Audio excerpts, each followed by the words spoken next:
مدینے کی رات پرسکون تھی اور ہر طرف سکون تھا۔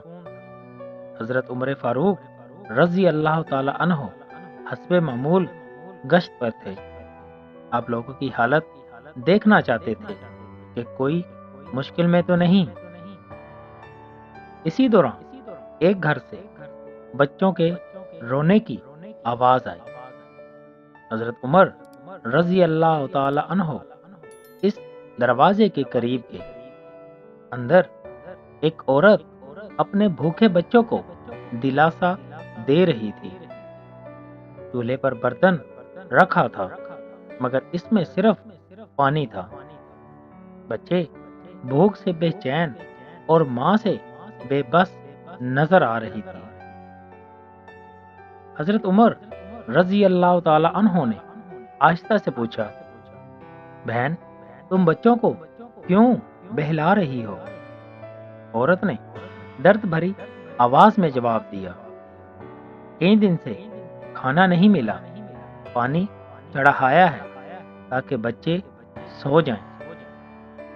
حضرت عمر رضی اللہ تعالی عنہ نے پوچھا، کیا تم امیر المومنین عمر کو نہیں بتاتی؟ عورت نے غم اور ناراضگی سے کہا، اگر وہ اچھا حکمران ہوتا تو ہم بھوکے ہوتے۔ یہ الفاظ سن کر حضرت عمر رضی اللہ تعالی عنہ کی آنکھیں نم ہو گئیں۔ آپ فوراً بیت المال کی طرف چلے گئے، آٹے، گھی اور کھانے کا سامان اٹھایا۔ ساتھی نے کہا، میں اٹھا لوں، مگر آپ نے منع کر دیا۔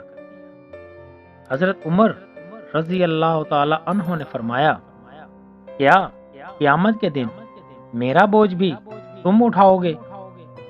پھر آپ خود سامان لے کر اس عورت کے گھر پہنچے اور اپنے ہاتھوں سے چولہا جلایا۔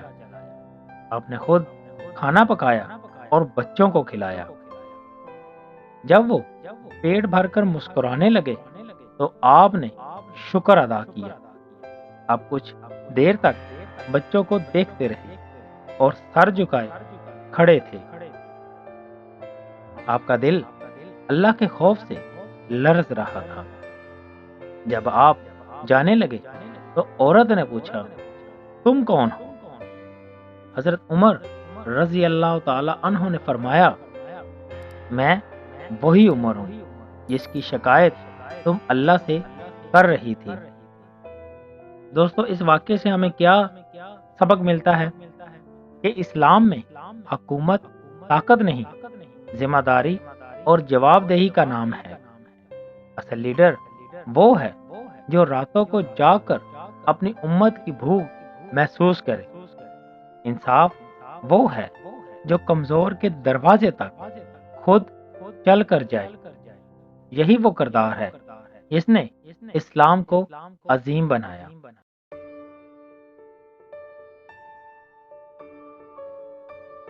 دوستوں، اگر آپ کو ہماری یہ ویڈیو اچھی لگی ہو تو کائنڈلی اس کو دوستوں کے ساتھ لازمی شیئر کیجیے گا۔